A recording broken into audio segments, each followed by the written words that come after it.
Opposition والے چور تھے، جس طرح ایک نیریٹو بیچا گیا، اور خان صاحب نہیں ہیں، وہ گورنمنٹ میں بیٹھے ہوئے ہیں، اور اب معاملات جو ہیں ہمارے سامنے کچھ اور طرح کے آ رہے ہیں، تو کیا کیا جائے؟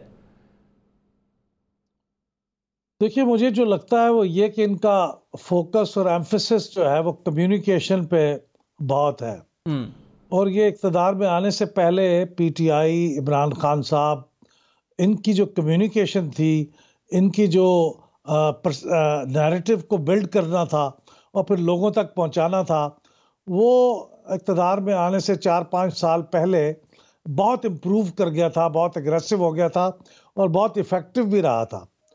تو وہ ٹھیک ہے، وہ ابھی بھی اس کی ضرورت ہے، وہ کرنا چاہیے، لیکن اکیلا نیریٹو بلڈ کرنے سے اور کمیونیکیشن کرنے سے اکیلا کام نہیں چلتا، جب تک کہ اس کے پیچھے کوئی بیسک اچیومنٹس نہ ہو، کوئی سالڈ کام نہ ہو۔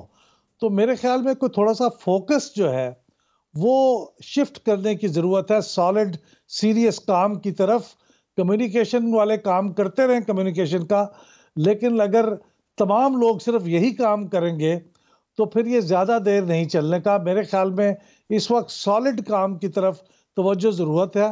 یہ میں دیکھتا ہوں کہ جو تمام سپوکسمین ہیں یہ مخالفین کو ٹارگٹ کر کے ان کے بارے میں ان کی خامیاں تو گنواتے ہیں، لیکن خود اپنی کیا اچیومنٹس ہیں اس کی طرف زیادہ توجہ نہیں ہوتی، اور اگر وہ ہوتی بھی ہے تو کوئی سالڈ نہیں ہوتی۔ میرے خیال ہے اس کی طرف انہیں آنا پڑے گا۔ احمد بلال محبوب صاحب، thank you so much for joining us.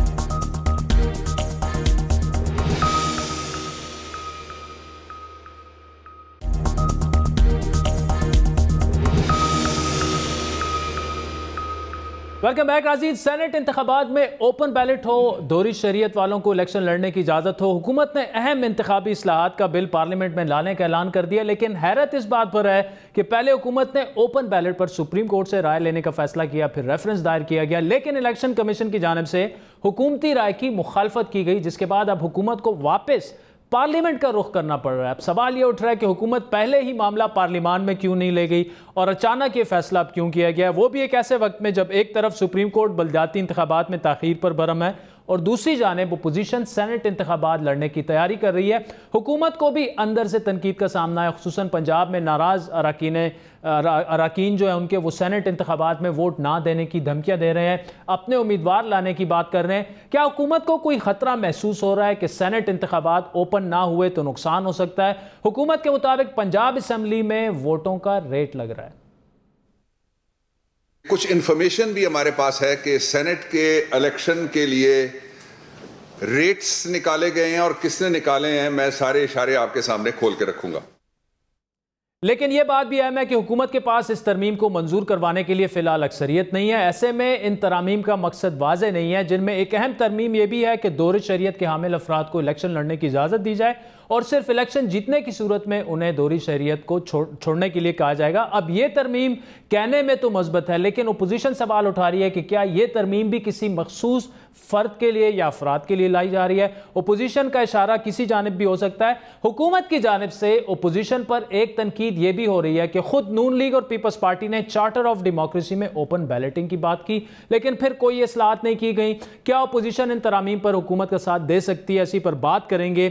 Known league کے مرکزی سیکرٹری جنرل احسن اقبال صاحب ہمارے ساتھ موجود ہے۔ احسن اقبال صاحب، بات تو وہ ٹھیک کر رہے ہیں، چارٹر آف ڈیموکریسی میں بھی آپ نے یہ طے کیا تھا۔ اب اگر گورنمنٹ آپ سے ہاتھ آپ کی طرف بڑھائے کہ جی اوپن شو آف ہینڈ پہ یہ کرتے ہیں، سیکرٹ بیلٹ کو رہنے دیتے ہیں، تو اچھی بات ہے، ٹرانسپیرنسی آتی ہے، آپ بھی جمہوریت کی بات کرتے ہیں، وہ بھی کرتے ہیں، تو یہ کیوں نہیں ہو رہا؟ بہت شکریہ عادل۔ سب سے پہلے تو میں آپ کو آپ کی صحت یابی پہ مبارکباد دوں گا۔ دیکھیے حکومت اس وقت بڑے مخمصے میں بھی ہے اور اپنے آپ کو ایکسپوز بھی کر رہی ہے۔ ہم بار بار کہتے ہیں کہ اس کو حکومت کرنے کی فنڈامنٹلز کا بھی نہیں پتہ۔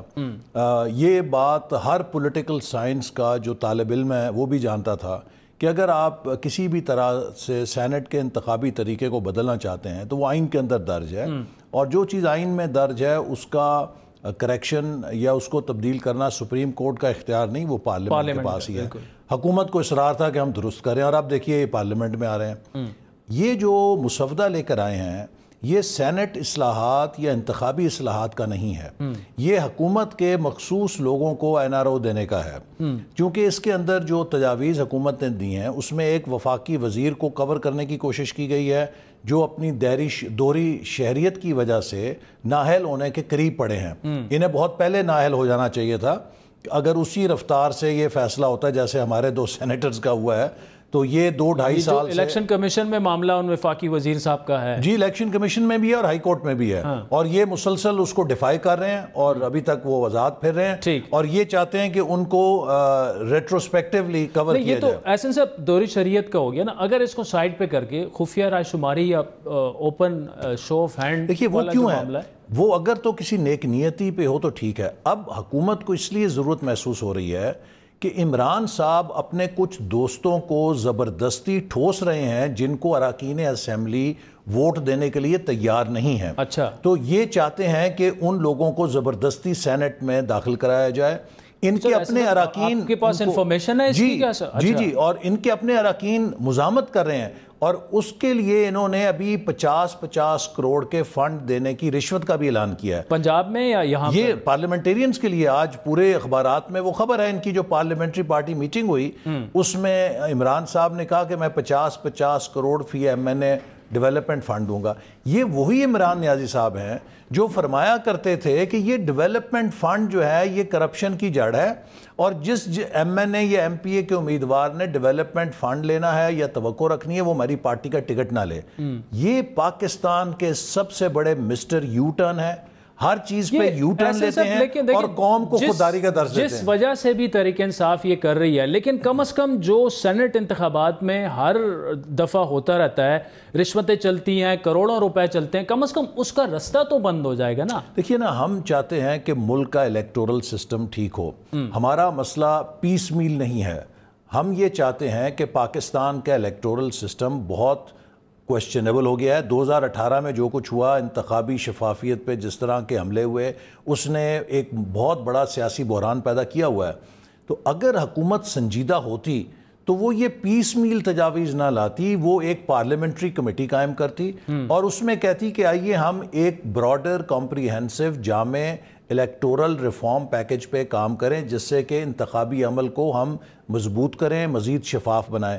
لیکن اپنی مرضی کے وزراء کو سینٹ میں لانے کے لیے آپ اپوزیشن سے ایک ترمیم کرانا چاہتے ہیں, لیکن جو لارجر الیکٹورل پروسیس کا اصلاحاتی پیکج ہے اسے آپ نظر انداز کرنا چاہتے ہیں تاکہ مستقبل میں آپ پھر الیکشن کو چرا سکیں. تو یہ ہمارے لیے قابل قبول نہیں ہے. اگر تو ایک جامع پیکج ہو الیکٹورل ریفارم کا, یس اس پہ بات ہو سکتی ہے, لیکن پیس میل حکومت کے وزراء کو NRO دینے کے لیے ہم کسی پیکج کو ووٹ نہیں کریں گے. لیکن احسن صاحب, اس میں NRO کی بات کہاں سے آ گئی؟ اگر وہ یہ کہہ رہے ہیں کہ جناب آئیں اور جو شو آف ہینڈ کے ذریعے یہ سارا الیکشن کروا دیں, تو جو بھی فائدہ اس سے PTI کو مل جائے, جو الٹیمیٹلی فائدہ جو ہے وہ ڈیموکریسی کو ہوگا, آپ کی جماعتوں کو ہوگا جو اسٹرینتھن. کیونکہ دیکھیں سینٹ میں جو نون لیگ اور پیپلز پارٹی کے ساتھ ہوا, جتنا امبیرسنگ ان کے ساتھ کہ اکثریت کے باوجود جو ساری کہانی آپ کے سامنے, وہ چیزیں تو سٹاپ ہو جائیں گی نا. بات یہ ہے کہ جیسے میں نے کہا کہ اگر تو نیت یہ ہو کہ ہم نے سسٹم ٹھیک کرنا ہے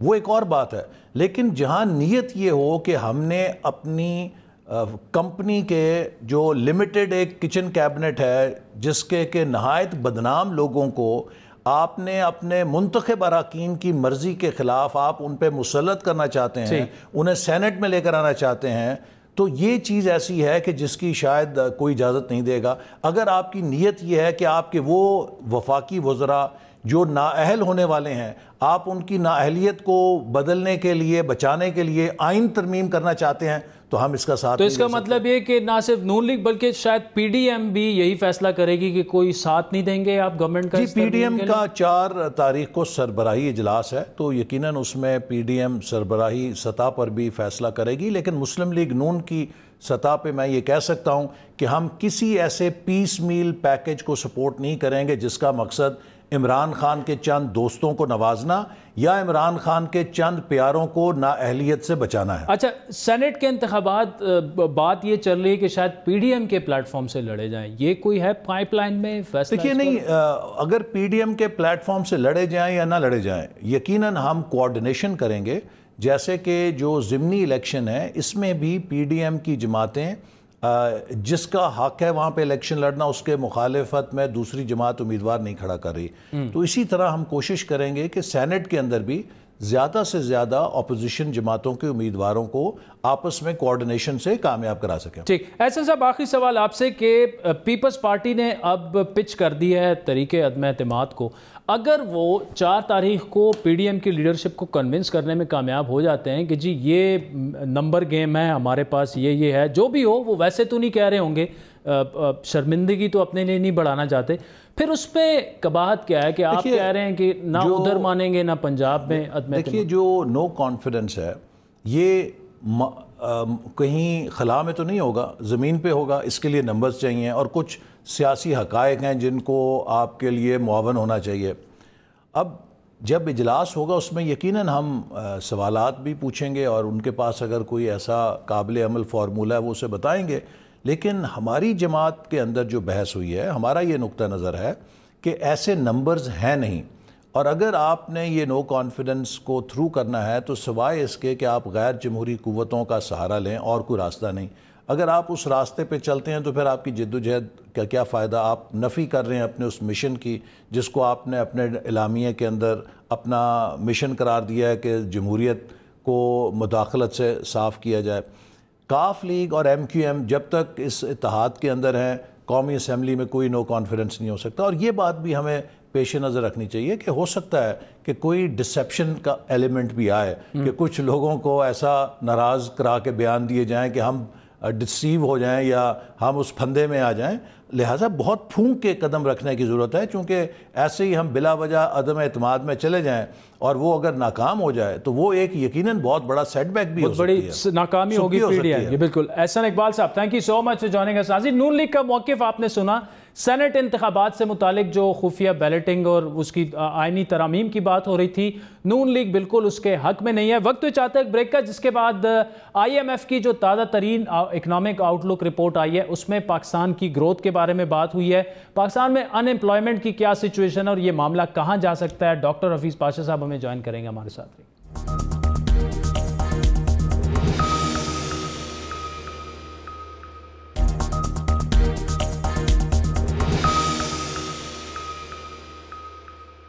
ویلکم بیک ناظرین. پاکستان کی معاشی صورتحال میں بہتری کے آثار نظر آ رہے ہیں. آئی ایم ایف کورونا وبا کے بعد گزشتہ سال اکتوبر تک پاکستان کی ترقی کی رفتار کی پروجیکشن جو ہے وہ 1% دے رہا تھا، یہ تجزیہ دے رہا تھا، اور اب اقتصادی نمو کا اندازہ بڑھا کر 1.5% کر دیا گیا ہے، جو کورونا کی صورتحال کے پیش نظر بظاہر مثبت خبر ہے.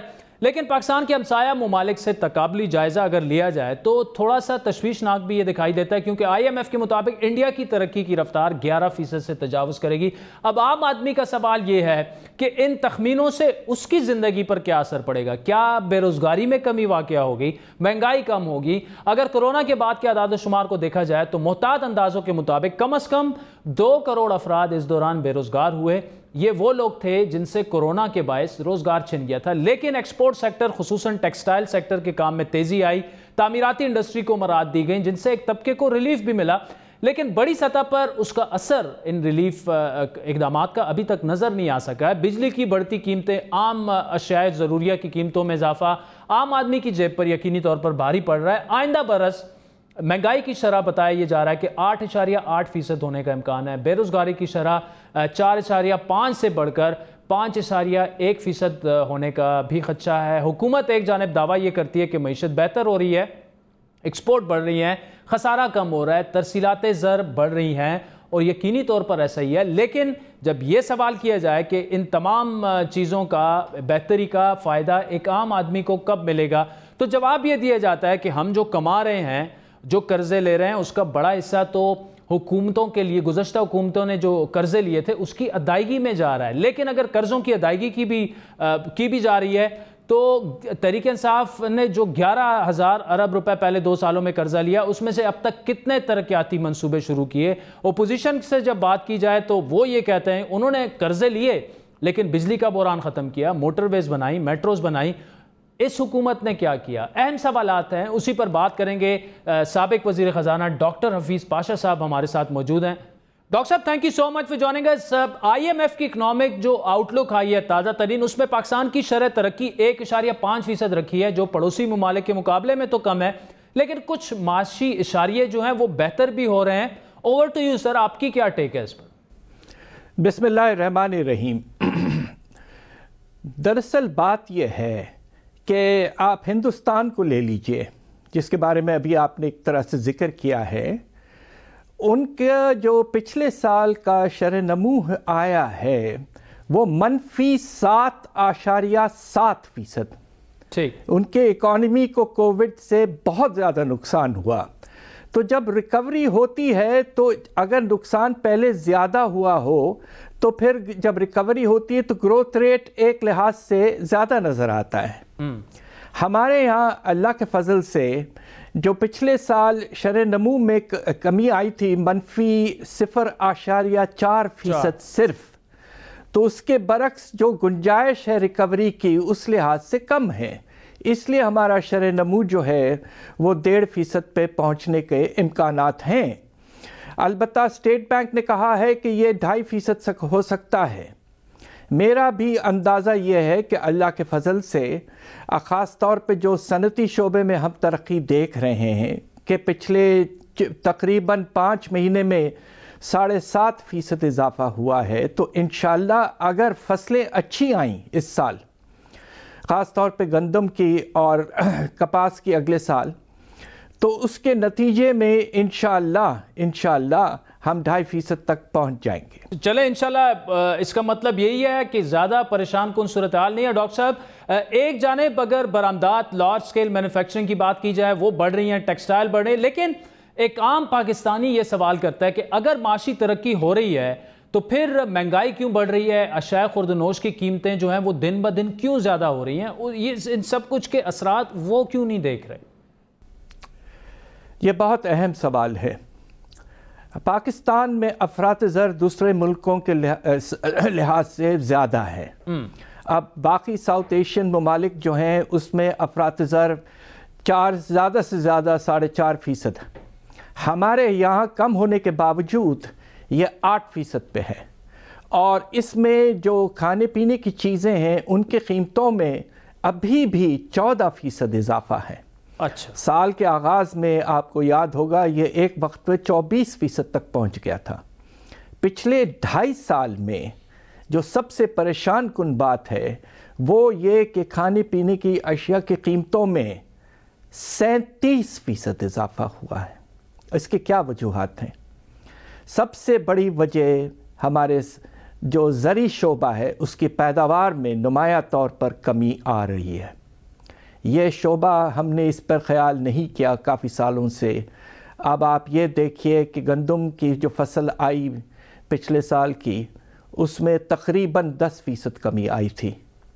اسی طرح سبزیاں اور پھل اور دوسرے چیز جو ہیں ان کی قیمتوں میں اضافہ ہے. ایک اور بڑی وجہ یہ ہے کہ آپ کے یہاں جیسے کہتے ہیں نا مونوپلیز بہت ہیں، اور آپ کے مینوفیکچرنگ لیول پر تو سب سے زیادہ اشارہ جو دیا جاتا ہے وہ شوگر کے بارے میں، چینی کے بارے میں، کہ انڈسٹری پہ پرائم منسٹر صاحب نے خود ایک وقت کہا مافیا چھائے ہوئے ہیں.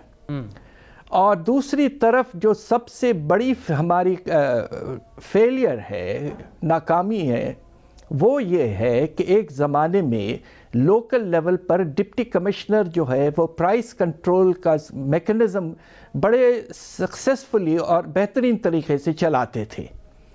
وہ نظام اب ٹوٹ چکا ہے، ختم ہو چکا ہے، اور جس کو چاہے وہ جو چاہے قیمت چارج کر رہا ہے. تو governance failure, supply break down, اور پھر تیسری طرف ایک اور وجہ کہ چونکہ کرنسی ہماری گرتی رہی تو باہر سے جو ہم چیزیں امپورٹ کرتے ہیں، پام آئل ہے، آپ کے پلسز ہیں یعنی کہ دال وغیرہ، ان سب کی قیمتوں میں اضافہ ہوا ہے. اور اس کے نتیجے میں ہمارے ہاں سب سے زیادہ افراط زر ہے سارے ریجن میں۔ یہ جو ڈاکٹر صاحب جو افراط زر کا آپ نے ذکر کیا، تقریباً 37% اس میں اضافہ ہوا 2.5 سالوں میں۔ آپ کے جو فگرز ہیں کافی معتبر مانے جاتے ہیں۔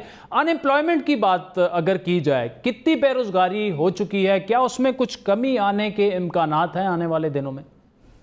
دیکھیے 18-19 میں شرح نمو 1.9%، پچھلے سال منفی 0.4%، یعنی کہ 2 سال میں مشکل سے ہماری پیداوار میں 1.5% کا اضافہ ہوا ہے۔ اس کے نتیجے میں آپ یہ دیکھیں گے کہ ہمارے سالانہ جو لیبر فورس میں نئے لوگ آتے ہیں وہ تقریباً 20 لاکھ سالانہ۔ اگر آپ کے 2 سال میں شرح نمو میں صرف 1.5% اضافہ ہوا ہے تو کووڈ سے پہلے بھی آپ کے یہاں بے روزگاری میں اضافہ ہو رہا تھا، مگر کووڈ کے بعد بے تحاشا اضافہ ہوا۔ اور جو survey Pakistan bureau of statistics نے کیا 6000 گھرانوں کا، اس کے نتیجے میں انہوں نے یہ کہا کہ کووڈ کے فوراً بعد تقریباً 2 کروڑ لوگ متاثر ہوئے، بے روزگار ہوئے یا ان کی آمدنی میں کمی آئی۔ اب سوال یہ پیدا ہوتا ہے کہ کس رفتار سے ان لوگوں کو پھر نوکری ملے گی یا انہیں کوئی چھوٹا موٹا کام ملے گا۔ میرا اندازہ یہ ہے کہ اس سال کچھ بہتری ضرور آئے گی، مگر سال کے اینڈ میں تقریباً 70 لاکھ لوگ ابھی بھی زیادہ بے روزگار خدا نخواستہ رہیں گے۔ چلے اچھا ڈاکٹر صاحب، سننے میں اکثر یہ آ رہا ہے کہ تحریک انصاف ریکارڈ قرضے لے رہی ہے، ابتدائی 2 سالوں میں 11,000 ارب کا قرضے انہوں نے لے لیے۔ اب یہ بتائیے گا کہ اس پر تحریک انصاف کا جواب یہ ہوتا ہے کہ پچھلے لوگوں نے جو قرضے لیے اس کی ڈیٹ سروسنگ یا اس پر سود کی ادائیگی، قرضوں کی ادائیگی میں اس کے لیے ہمیں قرضے لینے پڑے۔ اپوزیشن یہ کہتی ہے کہ اگر ہم نے قرض لیا تو میگا پروجیکٹس بھی دیے۔ اپوزیشن ٹھیک کہہ رہی ہے یا گورنمنٹ ٹھیک کہہ رہی ہے؟ بات یہ ہے کہ 2.5 سال میں تقریباً 11 کھرب کا اضافہ ہوا ہے۔ ٹھیک، اس کے کچھ وجوہات ہیں۔ پچھلے جو قرضے تھے جو 24 کھرب کے قریب تھے، اس پہ جو آپ کو سود دینا پڑا ہے 2 سال میں تقریباً 4,000 ارب، تو آپ 11,000 ارب میں سے یہ 4,000 ارب اگر مناسب سمجھیں تو اسے نکال سکتے ہیں کہ یہ پرانے قرضوں کی لائبلٹی ہے، مگر 7,000 ارب ابھی بھی نئے لونز ہیں، ڈیٹ سروسنگ کے علاوہ۔ ٹھیک، اور اس میں ایک بہت بڑی وجہ یہ ہے کہ پچھلی حکومت نے روپے کی قدر کو آرٹیفیشلی اس کو مینٹین کیا ہوا تھا، اور اس کے نتیجے میں آپ کو یاد ہوگا کہ کرنٹ اکاؤنٹ ڈیفیسٹ جو ہے ہمارا خسارہ ٹریڈ کا، وہ 20 ارب ڈالر تک پہنچ چکا تھا 17-18 میں۔ اس کے بعد حکومت کے پاس کوئی راستہ نہیں تھا کہ روپے کو تیزی سے گرائے، اور تقریباً 2-2.5 سال میں 45 روپے کی قدر میں کمی آئی ہے with respect to the dollar۔ اس کے نتیجے میں آپ کے جو باہر کے جو قرضے ہیں ایکسٹرنل ڈیٹ، اس کی ویلیو روپی ٹرمز میں تقریباً 3,000 ارب بڑی ہے۔ تو یہ 2 فیکٹرز نکال لیں آپ تو نیٹ کنٹریبیوشن جو ہے وہ 4,000 ارب کا ہے، جو کہ ہائی ہے، اونچا ہے، مگر وہ کچھ کم ہو سکتا تھا اگر ایک اور چیز وہ ہماری نئی حکومت نہیں کرتی، اور وہ یہ کہ نہ صرف انہوں نے قرضے لیے ہیں مگر سود کو بہت بڑھا دیا تھا، 6% سے لے کر 13.25% تک لے کے چلے گئے، اور صرف کووڈ کے بعد انہوں نے گرا کر اس کو 7% پہ لے آئے ہیں۔ اس دوران ہمارے قرضے کی انٹرسٹ پیمنٹ میں بہت زیادہ اضافہ ہوا۔ اچھا ڈاکٹر صاحب، آخری سوال آپ سے، روپے کی جو صورتحال ہے وہ فی الحال تو مستحکم نظر آ رہی ہے، مستقبل قریب میں کچھ ایسے پریشرز ہیں جو روپے پر آ سکتے ہیں، آپ کو کیا لگ رہا ہے کہ روپے جو ہے اس وقت وہ کیا مستحکم ہے یا فردر وہ ڈیویلیو ہو سکتا ہے ان پریشرز کے نتیجے میں؟ روپے کی قدر میں سمجھتا ہوں مناسب لیول پہ ہے، مگر خطرے نئے پیدا ہو رہے ہیں۔ ایک تو آپ کا کرنٹ اکاؤنٹ کا جو سرپلس تھا